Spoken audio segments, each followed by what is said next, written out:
रामनगर नगर पालिका में आरोपों और जवाबों का सियासी संग्राम छिड़ गया है। पालिका के सभासद शमीम अहमद ने खरीद और टेंडर प्रक्रिया पर गंभीर सवाल खड़े करते हुए चेयरमैन हाजी मोहम्मद अकरम और पालिका प्रशासन पर नियमों की अनदेखी के आरोप लगाए। दूसरी ओर चेयरमैन और अधिशासी अधिकारी ने सभी आरोपों को बेबुनियाद बताते हुए हर प्रक्रिया को नियमों के अनुरूप और पारदर्शी होने का दावा किया। अब ये मामला नगर पालिका से निकलकर प्रशासनिक जाँच की मांग तक पहुँच गया। सभासद शमीम अहमद का आरोप है कि लाखों करोड़ों रुपए की खरीद में बोर्ड की भूमिका को नजरअंदाज किया जा रहा है। उनका दावा है कि कई बार आपत्ति दर्ज कराने के बावजूद उनकी बातों को रिकॉर्ड में शामिल नहीं किया गया। उन्होंने कहा कि पूरे मामले की शिकायत शासन और प्रशासन के उच्च अधिकारियों से की जा चुकी है और यदि निष्पक्ष कार्रवाई नहीं हुई तो वह न्यायालय का दरवाजा खटखटाएंगे। देखिए, मैं आपका पहले तो बहुत धन्यवाद अदा करना चाहता हूँ क्या आपने मेरी आवाज़ को, मेरी रिकॉर्डिंग को सुनकर आप मेरे पास आए और पूरा मामला आप मीडिया के माध्यम से जनता को बताएंगे।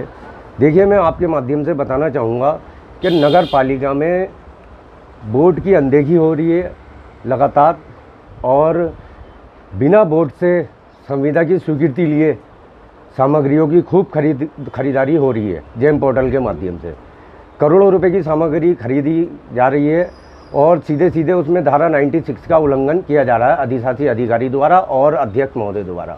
मेरे द्वारा लगातार इसका विरोध किया जा रहा है कि भाई आप संविदा की स्वीकृति बोर्ड से क्यों नहीं लेते हैं।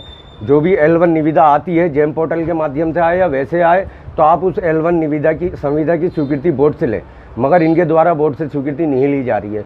अच्छा, दूसरी बात यह है कि मैं बार बार बोर्ड की मीटिंग में अपनी आपत्ति दर्ज कराता हूं, मगर ये लोग आपत्ति दर्ज नहीं करते हैं। बोर्ड की कार्यवाही सादे कागजों में नोट करते हैं। मेरे द्वारा उसका लगातार विरोध किया जा रहा है कि बोर्ड की कार्यवाही को सादे कागजों में नोट क्यों किया जा रहा है।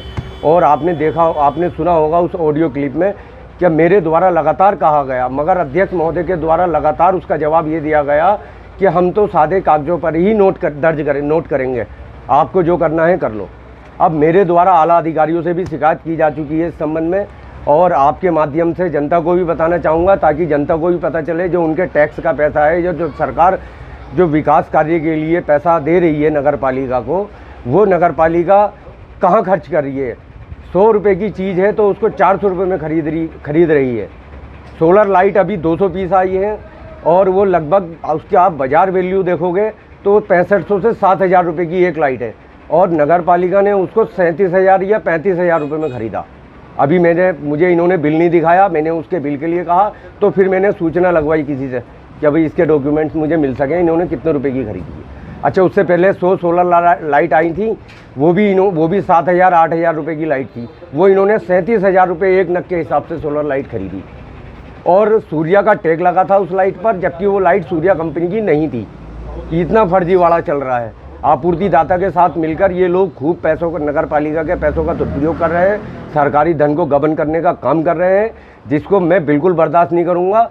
आरोपों के बाद चेयरमैन हाजी मोहम्मद अकरम ने मोर्चा संभालते हुए कहा कि सभासद के सभी आरोप तथ्यहीन हैं। उन्होंने कहा कि नगर पालिका में हर कार्य नियमों के तहत किया गया है और किसी भी स्तर की जांच से उन्हें कोई परहेज नहीं। उन्होंने ये भी कहा कि बोर्ड बैठक की ऑडियो सोशल मीडिया पर वायरल करना नियमों के खिलाफ है और संबंधित सभासद को नोटिस जारी किया जा चुका है। देखिए, ऐसा है ना, जब दिया बुझता है ना तो भड़कता बहुत है। उनकी ये भड़ास है, जबकि ये हमारे 91 एक्ट में ये प्रावधान नहीं कोई मेंबर वहाँ की रिपोर्टिंग करे या उसे बाहर सार्वजनिक करे। हमने उन्हें सख्त नोटिस दिया है, मेंबर रहेंगे मगर मीटिंग में नहीं आएंगे, हमने ऐसा नोटिस दिया है। तो वो उनकी भड़ास है। क्या एक मेंबर को ऐसा चाहिए कि अपनी ही नगर पालिका की, अपने ही मेंबरों की, अपने ही चेयरमैन की बदनामी करना? क्या समझ रहे हैं वो, क्या चाह रहे हैं ये बताइए आप। या तो उनके कहने से हम काम करें, जायज़ ना जायज़। अब मैं समझ रहा हूँ कहाँ से उनकी उस्ताद कौन है, उस्ताद का ही मुझे पता है। चेयरमैन साहब के भ्रष्टाचार के आरोप हैं तो कुल मिलाकर आपका कहना है कि निराधार आरोप? अरे निराधार हैं, आप कहीं से भी इंक्वायरी कर लीजिए, किसी से करा लीजिए इंक्वायरी, कोई ऐसी बात नहीं निकलेगी आज में इंशाल्लाह कोई कमी हो।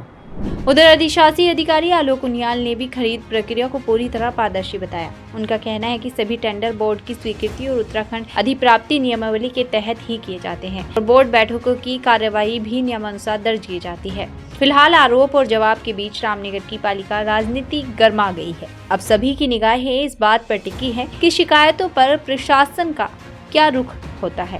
जी, आपके माध्यम से मुझे जानकारी मिली है कि हमारे माननीय सभासद जी के द्वारा एक पोस्ट डाला गया है सोशल मीडिया में। उस संबंध में सादर अवगत कराना है कि नगर पालिका परिषद के द्वारा समस्त टेंडरों को सबसे पहले जो है वो बोर्ड बैठक में पास करवाया जाता है, उसकी प्रस्तावना पास होती है। उसके बाद उत्तराखंड अधिप्राप्ति नियमावली के अंतर्गत जो भी उसमें सुसंगत प्राविधान होते हैं उसके अंतर्गत ही आगे की टेंडर की कार्रवाई की जाती है।